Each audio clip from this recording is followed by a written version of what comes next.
Assalamualaikum warahmatullahi wabarakatuh. Waalaikumsalam warahmatullahi wabarakatuh. Hundi keessanuu galatooma carraa kana kennu keessanii fi hangan danda'etti gaggabaabsee dubbachuun barbaada. Yoon karaarraa maqe naaf kolcha yookaan na sirreessa. Jalqaba irratti ka'umsi dubbii kana bakka kam ture? Maalirraati gara kanatti dhufe waan jedhurraa namni dubbate hin jiru. Cina deddeema namni keenya dhugaa walitti himuu danda'uu qabna hanga dandeenyutti. Yeroo baay'ee dhugaan ni hadhoofti. Haadhaa iyyuu malee namni osoo dhugaa dubbate gaariidha jedhee tana mana. Kanaaf jalqaba wanni gara kanatti nu fide murtii miyuutii godhadhu. Namni kaan miyuutii godhateera waan ta'eef nama kaan miyuutii godhannee dhaggeeffanna. Waa'ee obboleessa keenya Abdii Raggaasaatiin gama kanatti dhumne. Dhimma Abdii Raggaasaa irratti ejjennoo anii fi murtiin qabnu wal fakkaataadha. Kana jechuun adeemsi obboleessi keenya Abdii Raggaasaa gara amantii Islaamaatti dhufuu isaatiin akka obboleessa Islaamaa tokkootti ni gammanna hundi keenya iyyuu yaa.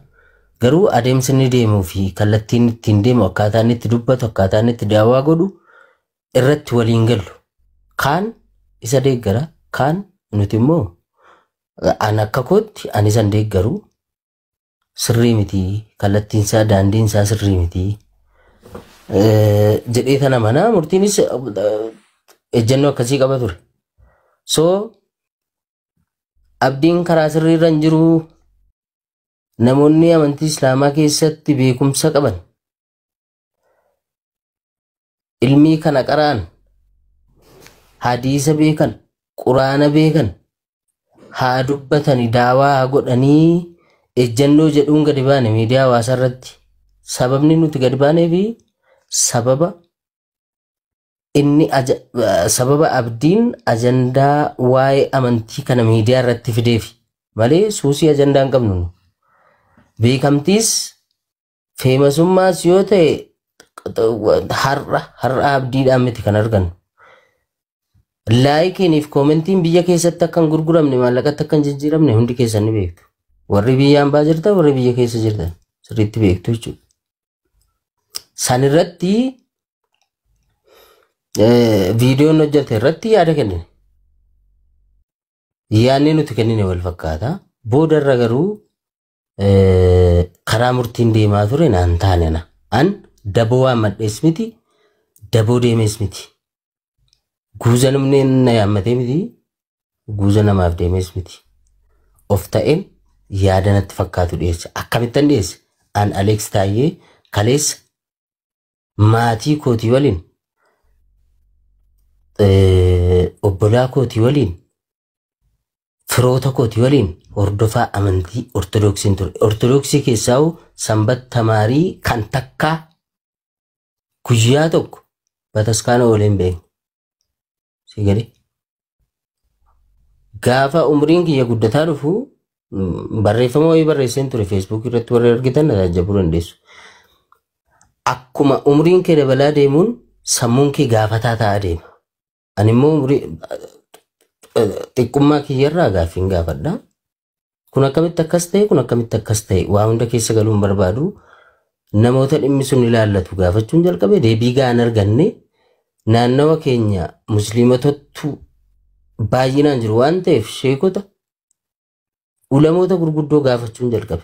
Akkasii islaamummaan akkana wal bira qabu jechuudha. Wal madaalchiseetan kan naa ta'e islaamummaan naa ta'ee jaaladhee filadhee gara islaamummaatti dhufe. Gaafan islaamummaatti dhufu ani akka har'aa kana faashina amma bahee kana tiiktook irratti dhufee iimoo irratti deemee miti kanan shaadaa qabadhe. Of agarsiisee miti giiftii fudhadhee miti.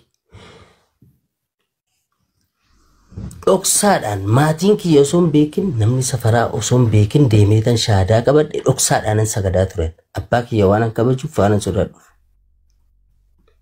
So akkaataa nuti itti gara islaamummaatti dhufnee fi akka amma jiru kun sirrii miti. Sirraa'uu qabaa. Boru namni amantii islaamaa yoo xiqqeesse yoo arrabse dura dhaabbachuudhaaf illee karaan qabnuuti. Karaan kun sirraa'uu qabaa. Warri nurra beektan gorsaa jenneet dura dhaabbanne. Osuma nu wajjin deemuu murtiin karaarraa maqe. Karaarraa gaafa maqnu nuti amantii islaamummaa jaaladhee filadhee itti dhufe waan ta'eef gaafa tuqamu na dhukkuba. Hanga duriyyee ta'ullee hanga fedhe islaamummaa irratti hojjechuu baadhullee daawaa gochuu baadhullee islaamummaan gaafa tuqamu arguun fedhu jechuudha.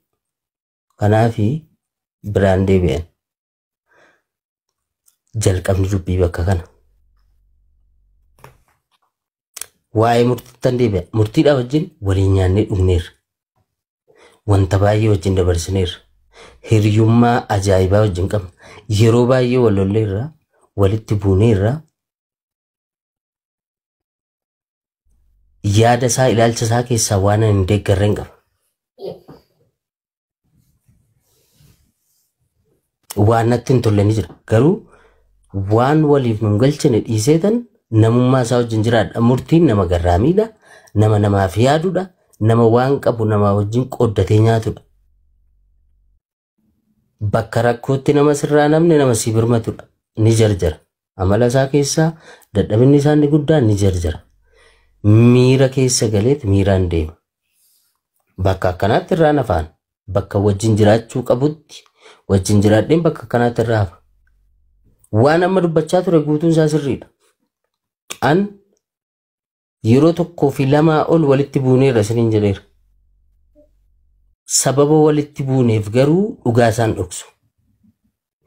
Ammas taanaan yaadanni amma deemsisaa jiru kana itti waliin galu. Garuu dhugaa isaan dhoksu. Akkamittan hin dhoksu? Akkamitti immoo irratti waliif hin galu isiniif hin ibsu.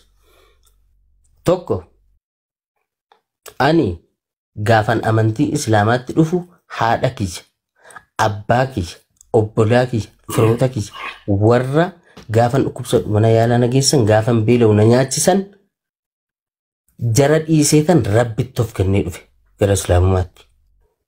Rabbitti amaneetan dhufe. Jarri waan fedhe yoo na miidhan illee rabbii nan qabaa jedhee rabbii na biradhee dhufe. Abbaan kiyya gaafan salaatu gaafan quraana masjiida deemu ulee qabatee karaa irratti na eega ture. Na gara fuudhaaf. Rabbitti of kenneetan deemee kana deemeen sagada takka na tuqeen beeku. Abbaan koo guyyaa ximqataa bakka ximqataa ni xammaqamtanii na geesseera. Bakka ximqataattan deemee dirree ximqataa irratti sagadeen. Wallahi takkaa miidhameen beeku. Maaliif rabbiin itti amanin qaba waan ta'eef. Har'a murtiin islaama keessaa namni tokko itti balleessuu danda'a. Namni lama isatti dabuu danda'a, isa arrabsuu danda'a. Namoota isatti dabaniif jecha taane jedhaniif yookaan karaarraa waan islaamarraa hin eegamne dubbataniif jecha rabbiin ganuun sirrii miti. Jalqabuma islaama ilaalee otoo hin taane islaamummaa ilaalee rabbitti amanuu danda'uu qaba. Waan islaamummaa keessatti caqasama.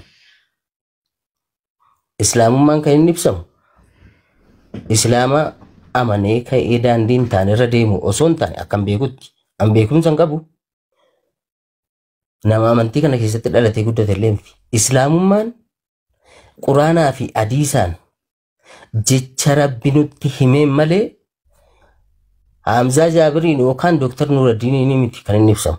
Islaamummaan kan nuti itti sabaruu qabnu kan nuti of kennuu qabnu rabbii isa quraana buuse isa islaamummaa nuuf kenne sana malee waan Hamzaan hojjetuuf waan Dooktar Nuuraddiin hojjetutti miti. Murti guutuun I know tabaddulaal miidhameera. Eenyuun miidhame? Tokko namuma maqaa islaamaa himatu. nama miseensa islaamummaa ta'een jechin taane jedhameeraan sirriittan beeka. Gaafa konkolaataadhaan osoo deemu konkolaataan isaa kan taane ta'ee inni mana hakimaa deemee konkolaataan isaa gaaraajii galtee konkolaataa biraa fudhatu annan beeka sirriitti ajandaa sana farsuun barbaanne. Namni biraa konkolaataa mitiiti. Burcuqoon bunaa gaafa jalaa cabdu gadi ba'ee dubbateet kottaan garagaraadhaan mana bunaa banatee kottaan eebbisaadhaan murtii guutuun hin jenne akka jarjara isaatiif akka miidiyaa irratti jarjaruuf silaa isarraan eegan ture hin jenne inni obsii jenneen ni dhiise. Waggaa kana keessa fatanaan isarra ga'e annan beeka qaamaan hiriyaasa waan hin ta'eef hiriyummaan keenya garuu daangaa qaba. Bakka inni dogoggoretti jalan deemuun sana booda duulli irratti banameet hojiin biyya alaatti deemee agriimentii mallatteessee waan enerjii dhugaatii enerjii jedhamu sana galchuudhaaf hojjete piroosesii inni jalqabe sun jalaa danqame birrii miiliyoona meeqaan lakkaa'amu jechuudha annan beeka. Magaazina inni asii kireeffate jalaa cufsiifame hin dubbanne inni waan gana.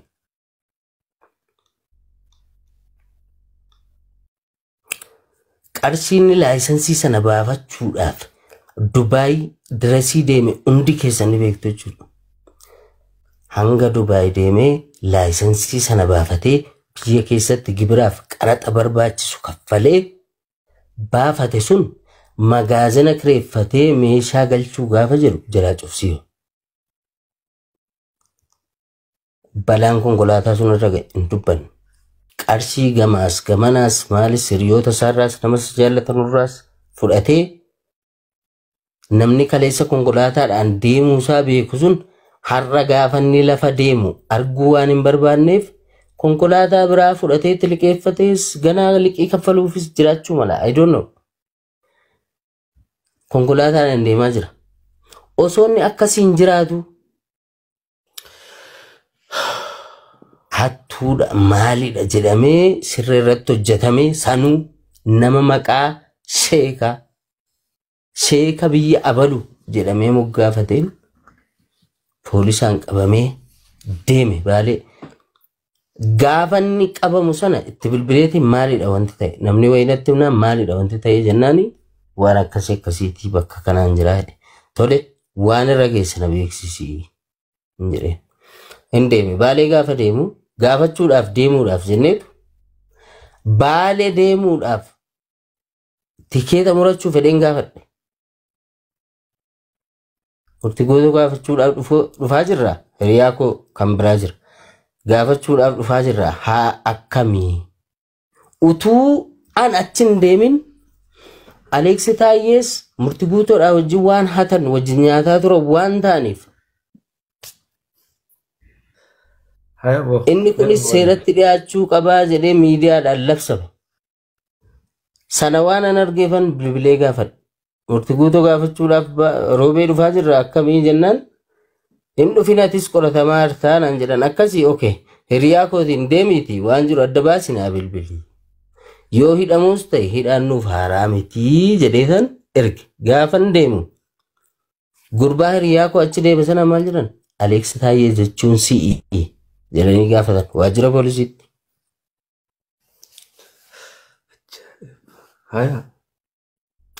Sana booda erga akkas ta'e at least an ala taa'ee namni kun nama hin qabu nama isatti duulu malee nama isaaf sagalee taa'aa jiru hin jiru.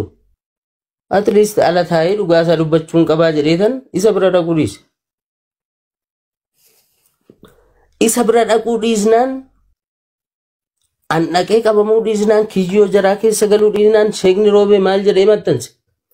Aleeksi Taayyee namni jedhamu kun maqaa koo balleesseera gadi bahee dhiifama nan gaafatu taanaan Finfinnee dhufeeti beeki boolee taa'e dhufee dhiifama nan gaafatu taanaan seeraan akkanaa gaafatamu.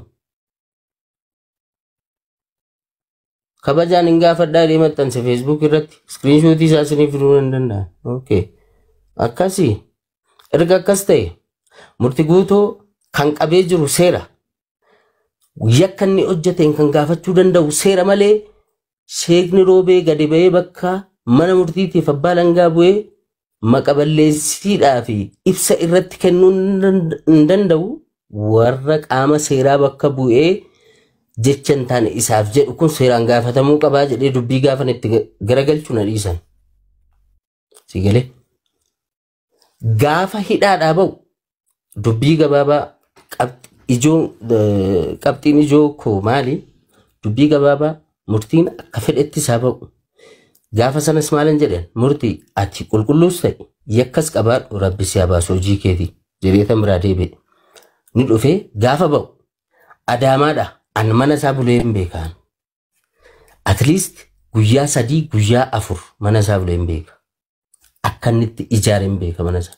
Mani sun jalaa diigame natti bilbileeti aboon of jibbeen jira.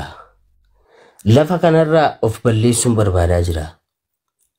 Waanan biyya kana keessaa qabu tokkittiin mana kana turte. Mana kana harmee kootiif waadaa galeetan ijaare. Ibsaa Finfinneedhaa Jibuutii deemuutu irra ba'e jedhanii na jalaa diigaa jiru safara guutuu diigaa jiru mana kana erga dhabee an abdii biraan qabu an jireenyuma kanaan fedhu natti dhaayee jira eessa jirtaan jedhaan Finfinneen jira akkanitti jiraadhu beekta boriitu na bira kottu dhuftee waan jiru ilaaluu qabdaa. Okay ani rakkoo akkasii keessan jira akkan maatii jiraachisu beekta maatiirraa yoon deeme haati koo agabuu bulti. Dhufu waan hin dandeenyeef waan jiru na beeksisi garuu ati tasgabbaadhu. Waan jarri jedhan godhi seeraaf bitame. Sanarra darbanii hawaasa waliin diigu taanaan manni sun sa'aatii sanatti waggaa 2 waggaa 3 dura yoo xiqqaate waggaa 2 dura birrii miliyoona 1 wayii oliin ijaarame. An tilmaama isaa beekuus baadhu. So yoo waan jarri godhi jedhan hawaasa waliin kan kee qofa taanaan rakkoon qabu. Ajandaa miidiyaa goona. Yoo hawaasa waliin ta'e garuu duran dhaabbatiin haa diiganii. Waan hawaasni ta'e waliin taata. Seera sitti murame guuttee kaateetu mirga kee gaafattaan jedhe dhaquu hin dandeenye. Jireenya dhuunfaa kootiitu na dhorke. Ani itti gaafatamaa maatiiti. Obbolaa 2 barsiisa haadha koon jiraachisa. Kanaafi deemuu hin dandeenye yaa akka hiriyaatti bira dhaabbachuu hin qaba bira deemuu hin qaban ture yoon deemes furmaata biraan qabu fedheen dhiisee sana booda manni sun jalaa diigame takka namni akka murtii guutuu ajandaa miidiyaa jala deemu hin jiru. Waa'ee dhuunfaa isaa garuu manatu na jalaa diigame kanan miidhame jedhee uummata keessaa dhalate warra Harargeettis ta'ee warra miidiyaatti dubbatee hin beeku. I appreciate him. Bu'aa amma kana nama ajandaa barbaadu ta'ee rakkina isaa gadi ba'ee dubbachuu isaa eegaan ture hin dubbanne garuu namni kana hubateef hin jiru. Yaa dhibbaa dhibbatti waliin galaa miidhameera. Gara baay'eedhaan miidhameera. Gaafa miidhamu kana osoo gadi ba'ee miidhama isaa dubbate har'a kan itti duulu warruma obboloota isaa warra wajjin dhalatan warruma amantii tokko wajjin qaban nan beeka. Kanaaf dhiise. Anis dhiisin dubbatanii wanta hin jedheef kanaaf garuu waan tokko irratti waliin galu. An rabbittan amane taanaan dantaa dhala namaan qabu. Sigalee murtiin akka hiriyaatti dogoggora tokkoon itti hima. An namni islaamummaa keessaa dhufe yookaan miseensa islaamaa ta'e tokko sababanni arrabaan na miidheef sababanni natti dabeef sababanni natti balleesseef wallaahi jireenya hundan dhaba malee rabbii hojii waliin dhabu. Dogoggorri isaa inni guddaan isa kana. Alex hedduu galatoomii. Dhiifama sagantaan dheeressi natti hin beekamne sorry. Laali doktorri waan kana fahamuu danda'a Dr. Nuuraddiin. Namni waa'ee gartee keessa namaa fahamuu danda'a. Ilmi namaa yeroo dipireeshina keessa seenee rabbiitti amanuu dhiisee lubbuu ifii qabuu ni hojjisa.